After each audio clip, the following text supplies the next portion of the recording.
Hello everyone, I am Nisha Lamba and I welcome you all to our channel Unacademy judiciary. और एक बार फिर आपके सामने हाजिर हूँ लेटेस्ट लीगल अपडेट के साथ। आज के वीडियो में हम बात करने वाले हैं सुप्रीम कोर्ट के एक काफी इंपॉर्टेंट जजमेंट की, जिसके अंदर सुप्रीम कोर्ट ने अरेस्ट को लेकर कुछ गाइडलाइंस फिर से जारी की हैं। आपको बता दूं कि सुप्रीम कोर्ट पास्ट में डीके बासु जजमेंट और अरनेश कुमार के जजमेंट के अंदर और एक सोमनाथ सिंह का जजमेंट है, उसके अंदर गाइडलाइंस अरेस्ट की दे चुका है। पहले बहुत बार सुप्रीम कोर्ट ने अरेस्ट के जो प्रोविजंस हैं उनको लेकर काफी एक्सप्लेनेशन देने के बाद गाइडलाइंस दिए हैं, दिशा निर्देश दिए हैं, जिससे कि जब अरेस्ट किया जाता है किसी व्यक्ति को तो उसके राइट्स का हनन ना हो, उसके फंडामेंटल राइट्स को भी ध्यान में रखा जाए। साथ ही साथ जो कि सीआरपीसी और अब भारतीय नागरिक सुरक्षा संहिता के अंदर दिए गए प्रोविजंस हैं उनको भी फॉलो किया जा सके। लेकिन टाइम एंड अगेन आप देखते हैं कि पुलिस जो है वो उन गाइडलाइंस को फ्लाउट कर देती है, उन गाइडलाइंस को ठीक से फॉलो नहीं करती है और इसकी वजह से काफी केसेस सुप्रीम कोर्ट के पास पहुंचते हैं। और सुप्रीम कोर्ट ने इस बार एक काफी सख्त रवैया अपनाया है। सुप्रीम कोर्ट ने इस बार कहा है कि अगर कोई पुलिस ऑफिसर इन दिशा निर्देशों का पालन नहीं करेगा तो फिर उस केस में उसके खिलाफ एक्शन लिया जाएगा। इस पर्टिकुलर केस के अंदर तो हरियाणा के जो डीजीपी हैं उनको भी कोर्ट में अपीयर होने के लिए बोला गया था, उनको भी इस केस के अंदर फटकार लगाई है, उनके ऊपर भी एक एक्शन लेने का की बात की गई है। उसके अलावा जो भी ये पर्टिकुलर केस जो है ये Punjab and Haryana high court से आ रहा है। पंजाब एंड हरियाणा की पुलिस के लिए तो दिशा निर्देश हैं ही, लेकिन कोर्ट ने कहा है कि ये जो दिशा निर्देश इस केस के अंदर दिए जा रहे हैं वो पूरे देश के जितनी भी पुलिस ऑफिशियल्स हैं, चाहे वो स्टेट्स के हों चाहे वो यूनियन टेरिटरीज के ही क्यों ना हो, हर जगह पर ये दिशा निर्देश देने का ऑर्डर दिया है। क्या ये गाइडलाइंस हैं आज की वीडियो में हम समझेंगे। स्टार्ट करते हैं आज का वीडियो के अंदर आगे जाने से पहले आपको बता दूं कि अनअकैडमी जुडिशरी के इतिहास में पहली बार सब्सक्रिप्शंस के प्राइसेस इतने कम हुए हैं। अगर आपने सब्सक्रिप्शन अब तक नहीं खरीदा है और आप खरीदना चाहते हैं तो बहुत अच्छा मौका है, क्योंकि इससे कम प्राइसेस कभी नहीं होने वाले हैं। ये वंस एंड फॉर ऑल है आपकी प्राइसेस। आप अगर प्लस का सब्सक्रिप्शन खरीदेंगे 2 साल का, मतलब इफेक्टिवली 2 साल का, जिसमें क्योंकि आपको 12 महीने का एक्सटेंशन भी मिल रहा है, आपको डिस्काउंट भी मिल रहे हैं, तो वो सब लगा के आपको ये जो सब्सक्रिप्शन है वो 28,499 का पड़ेगा 2 साल का। 3 साल का सब्सक्रिप्शन आपको पड़ेगा 34,999 का। और आइकॉनिक वाला सब्सक्रिप्शन जो है आपको 2 साल का इफेक्टिवली पड़ेगा 36,499 का एंड 3 साल का सब्सक्रिप्शन आपको पड़ेगा 43,000 का। राइट, तो ये बेनिफिट आपको मिल रहा है, प्लस एक और एडेड गारंटी हम आपको दे रहे हैं कि अगर सुप्रीम कोर्ट का जजमेंट जो कि 3 साल का एक रूल आ रहा है, आपको अभी डाउट है सुप्रीम कोर्ट के जजमेंट का, वेट कर रहे हैं ईगरली कि क्या होगा, क्या 3 साल की प्रैक्टिस को मैंडेटरी कर दिया जाएगा, तो अगर ऐसा है कि 3 साल की प्रैक्टिस मैंडेटरी कर दी जाती है, उस केस में आपको घबराने की कोई जरूरत नहीं है। अनअकैडमी जुडिशरी आपके साथ खड़ा रहेगा। आपको 3 साल का सब्सक्रिप्शन एक्स्ट्रा दिया जाएगा उस केस में। मतलब अगर आप 2 साल का खरीदें, चाहे आप 3 साल वाला खरीदें, आप कितने भी साल का सब्सक्रिप्शन खरीदें, प्लस आपको 3 इयर्स एक्स्ट्रा मिलेगा इन केस अगर सुप्रीम कोर्ट 3 साल का जो रूल है वो मैंडेटरी कर देता है। तो अगर supreme court as it is छोड़ देता है, सिचुएशन जैसी है, फिर तो जो सब्सक्रिप्शन आप खरीद रहे हैं वो आपके लिए रहेगा। बट अगर सुप्रीम कोर्ट का जो जजमेंट है वो आपके फेवर में नहीं आता है और आपको 3 साल का एक्स्ट्रा एक्सटेंशन चाहिए तो वो आपको मिल जाएगा। उसके लिए आपको कुछ भी हिडन कॉस्ट, कुछ भी एक्स्ट्रा चार्जेस पे करने की जरूरत नहीं है। This is our promise to you guys. फायदा उठाना है तो आपको ये रेफरल कोड इस्तेमाल करना पड़ेगा, निशा लांबा, NISHA LAMBA। ये स्पेशल डिस्काउंट कोड है, इससे आपको स्पेशल डिस्काउंट मिल जाएगा। इंस्टाग्राम पर अगर आप मेरे साथ जुड़ना चाहते हैं तो निशा_लांबा07 पर कनेक्ट कर सकते हैं और टेलीग्राम पर आप मेरे साथ कनेक्ट कर सकते हैं निशा_लांबा1511 पर। चलिए स्टार्ट करते हैं आज का जजमेंट। तो बेसिकली सुप्रीम कोर्ट ने वार्निंग इशू की है, स्टर्न वार्निंग, मतलब काफी सख्त वार्निंग इशू की है, जो कि मैं आपको बता चुकी हूँ। सब देश के सभी राज्यों की पुलिस जो है, सभी यूनियन टेरिटरीज की पुलिस को वार्निंग इशू की है कि जब भी आप अरेस्ट करते हैं तब आपको गाइडलाइंस को फॉलो करना है। अगर आप गाइडलाइंस को फॉलो नहीं करते हैं तो आपको स्ट्रिक्ट एक्शन आपके अगेंस्ट लिया जाएगा। तो पहले गाइडलाइंस देखने से पहले हम थोड़ा बैकग्राउंड समझ लेते हैं कि क्या हुआ था, क्यों सुप्रीम कोर्ट इस तरह से बोल रहे हैं। तो बेसिकली हुआ ये था कि एक अरेस्ट किया गया था, एक व्यक्ति को अरेस्ट किया गया था हरियाणा के अंदर। ठीक है, Punjab and Haryana high court के अंदर वो पहुंचे उस अरेस्ट को लेकर कि जो अरेस्ट के प्रोसीडिंग्स हैं, जो अरेस्ट के प्रोविजंस हैं, उनको प्रॉपरली फॉलो नहीं किया गया है। उनका जो ब्रदर है, बेसिकली उनका ये कहना था जिस व्यक्ति को अरेस्ट किया गया था, जो जिनको डिटेन किया गया था, उनका कहना था कि अरनेश कुमार की जो गाइडलाइंस है उनको फॉलो नहीं किया गया। फिजिकल टॉर्चर उनको किया गया, फिजिकली अब्यूज किया गया, और जब उनको अरेस्ट किया तब भी उनको ऑन द स्पॉट भी फिजिकली अब्यूज किया गया था, और बाद में जब वो पुलिस स्टेशन ले जाए गए उस टाइम पर भी उनके साथ फिजिकल अब्यूज किया गया था, विच इज नॉट अलाउड। ठीक है, लेकिन उनके साथ ये किया गया, उनका ये एलिगेशन था। जैसे ही पिटिशनर को अरेस्ट किया गया था तो उसके ब्रदर ने सुपरिटेंडेंट ऑफ पुलिस के पास भी मेल भेज दिया था कि इस तरह से उसका जो अरेस्ट है वो इलीगल है, राइट। बट फिर भी कुछ नहीं हुआ।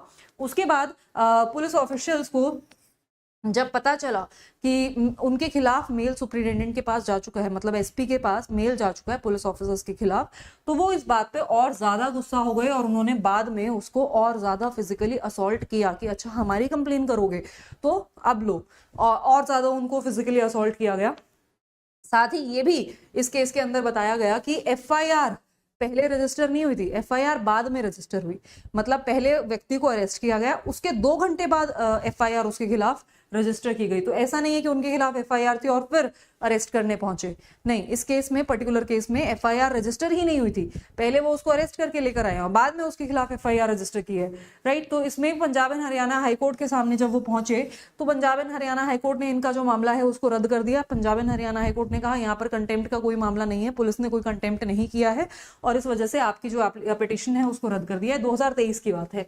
उसके बाद अब ये सुप्रीम कोर्ट के सामने पहुंचे, तो सुप्रीम कोर्ट के सामने अब ये सवाल था कि क्या यहाँ पर जो अरनेश कुमार की गाइडलाइंस हैं क्या उनको फ्लाउट किया गया, क्या यहाँ पर पुलिस का जो रवैया था वो ठीक नहीं था। तो यहाँ पर मैं आपको ब्रीफली पहले एक बार बता देती हूँ अरनेश कुमार में क्या गाइडलाइंस दी गई थी। अरनेश कुमार में बहुत सारी गाइडलाइंस दी गई थी, ठीक है। जो ये जजमेंट था इसमें काफी सारी गाइडलाइंस दी थी ताकि अननेसेसरी और कैजुअल अरेस्ट ना हो। मतलब ऐसा नहीं होना चाहिए कि किसी भी व्यक्ति को बिना रीजन के आप अरेस्ट कर रहे हो, आराम से कैजुअली, मतलब अरेस्ट करना एक हलवे की तरह हो गया है कि हाँ आप कुछ भी कर लो, कैसे भी करके अरेस्ट कर लो। तो साफ साफ जो गाइडलाइंस हैं वो इसलिए ले डाउन की गई थी क्योंकि जो एक्यूज है वो सिर्फ एक आरोपी है, अभी वो अपराधी नहीं है, ठीक है। तो आपके ऊपर सिर्फ आरोप है कि आपने ऐसा किया, आपका आरोप सिद्ध नहीं हुआ है।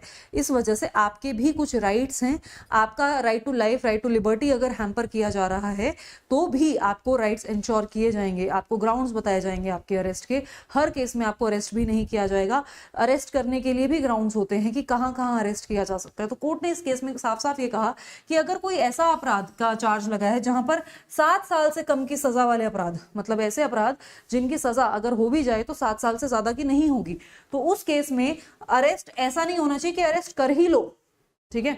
अरेस्ट करना एक रूल नहीं होगा, एक्सेप्शन होगा। मतलब अगर बड़े अपराध हैं जिनमें 7 साल से ज्यादा की सजा है वहां तो चलो आप अरेस्ट कर सकते हैं, लेकिन अगर 7 साल से कम की सजा वाले अपराध हैं तो वहां पर अरेस्ट करना एक मैंडेटरी चीज नहीं होनी चाहिए वहां पर, बल्कि ऐसा होना चाहिए कि पुलिस को ग्राउंड्स सेटिस्फाई करने पड़ेंगे कि क्यों आपको अरेस्ट करना पड़ रहा है, जो कि सेक्शन 41 सीआरपीसी के अंदर दे रखे हैं कि क्या क्या पैरामीटर्स, जो भी, मतलब जो भी चीजें हैं कि इन्वेस्टिगेशन के दौरान कोऑपरेट नहीं करेगा, विटनेसेस को हरास करेगा, या जो भी ये रीजंस हैं, उन सब रीजंस की वजह से अगर ऐसा कुछ लगता है, कुछ ऐसे सफिशिएंट ग्राउंड्स हैं, कुछ रीजनेबल ग्राउंड्स हैं, तो ही अरेस्ट करना पड़ेगा, तो ही आप अरेस्ट कर सकते हैं, अदरवाइज नहीं। मतलब अगर नेसेसिटी है तो आप अरेस्ट कर सकते हैं, अदरवाइज नहीं कर सकते हैं, ये गाइडलाइंस दी गई थी।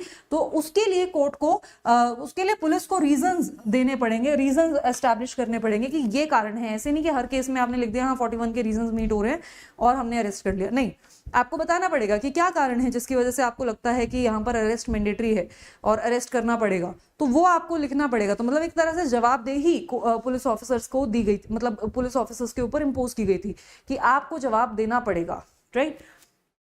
तो इस पर्टिकुलर केस में जो रूल्स हैं सीआरपीसी के वो फॉलो नहीं किए गए थे, जो गाइडलाइंस हैं अरनेश कुमार की वो फॉलो नहीं की गई थी। तो इस वजह से डीजीपी जो हरियाणा के डीजीपी हैं उनको उनकी पर्सनल अपीयरेंस, कोर्ट ने कहा था, सुप्रीम कोर्ट ने, कि उनको पर्सनली अपीयर होना पड़ेगा, और वो पर्सनली अपीयर भी हुए थे। और जो भी ये मटेरियल था, जो भी ये केस था, इस केस को देखने के बाद, जो भी उनके सामने दलीलें आई थी, उस सबको देखने के बाद सुप्रीम कोर्ट ने साफ साफ कहा कि देखो यहाँ पर पुलिस ऑफिसर की तरफ से, जो पुलिस ऑफिशियल्स है उनकी तरफ से कहीं ना कहीं गलती उनकी है कि उन्होंने फ्लाउट तो किए हैं रूल्स, हाई हैंडेडनेस उनकी तरफ से नजर आ रही है, राइट। तो कोर्ट ने ये भी कहा कि अगर कोई एक व्यक्ति, मान लो क्रिमिनल है भी, मान के चलो कि क्रिमिनल है भी, तो भी उसको आप रूल्स के अकॉर्डिंग ही तो ट्रीट करोगे, क्योंकि हमारे देश के अंदर हमारा जो लॉ हम फॉलो करते हैं, हमारे देश में इवन क्रिमिनल्स को भी कुछ राइट्स मिलते हैं, उसको भी प्रोटेक्शन मिलती है, उसकी भी डिग्निटी है, उसको भी सेफगार्ड्स मिलते हैं। हमारा जो BNSS है उसके तहत सेफगार्ड्स इंश्योर किए गए हैं। और इस केस में, इस पर्टिकुलर केस में जब पिटिशनर को उठाया गया था, पुलिस ने अरेस्ट किया था जब बिना किसी उसके, तो उसमें एट बेस्ट वो सिर्फ एक एक्यूज्ड था, मतलब वो सिर्फ एक आरोपी था, मतलब उसके ऊपर आरोप था, उसका आरोप सिद्ध नहीं हुआ था। और आरोप सिद्ध होने के बाद भी आपको सेफगार्ड्स मिलते हैं, बट यहां पर इस पर्टिकुलर केस में तो वो सिर्फ एक आरोपी था, उसके खिलाफ उसका आरोप सिद्ध ही नहीं हुआ है। तो आप कैसे कह सकते हैं कि यहाँ पर जो पुलिस का अप्रोच है वो ठीक है?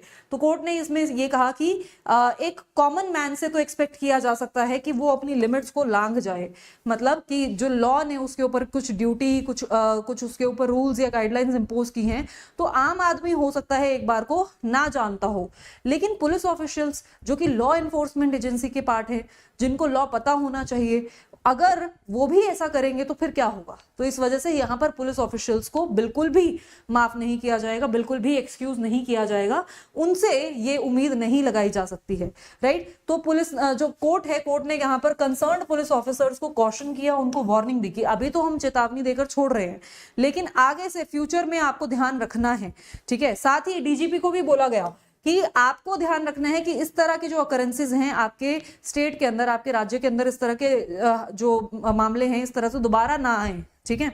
साथ ही उनको ये भी बोला गया कि आप एक सुपीरियर अथॉरिटी हैं, तो आपको इस तरह का नो टॉलरेंस पॉलिसी यहां पर रखनी चाहिए कि अगर आप ऐसे रूल्स को फ्लाउट करोगे तो हम उसको बर्दाश्त नहीं करेंगे, हम स्ट्रिक्ट एक्शन लेंगे। अगर सुपीरियर स्ट्रिक्ट होंगे तो जो सबऑर्डिनेट ऑफिसर्स हैं वो automatically they will be in line with the rules, मतलब वो फिर रूल्स को आराम से फॉलो करेंगे, राइट? तो इस वजह से जीरो टॉलरेंस पॉलिसी अपनाने के लिए कोर्ट ने यहाँ पर जो DGP हैं उनको बोला। इनफैक्ट ये जो बातें हैं, जो ये वार्निंग्स हैं, इस केस में कोर्ट ने ये भी कहा था कि चलो ये तो है, जो हम ये बोल रहे हैं ये हरियाणा एंड पंजाब पे तो लागू होता ही है, लेकिन ये सभी स्टेट्स के ऊपर भी लागू होता है। तो बाकी सभी स्टेट्स को भी, जो बाकी सभी स्टेट्स की पुलिस है उनको भी चौकन्ना हो जाना चाहिए, उनको भी ये चीज ध्यान रखनी चाहिए कि इस तरह की जो गाइडलाइंस हैं उनको फॉलो किया जाए, उनको फ्लाउट ना किया जाए, और जो सुपीरियर ऑफिशियल्स हैं उनको जीरो टॉलरेंस पॉलिसी अडॉप्ट करनी चाहिए, राइट?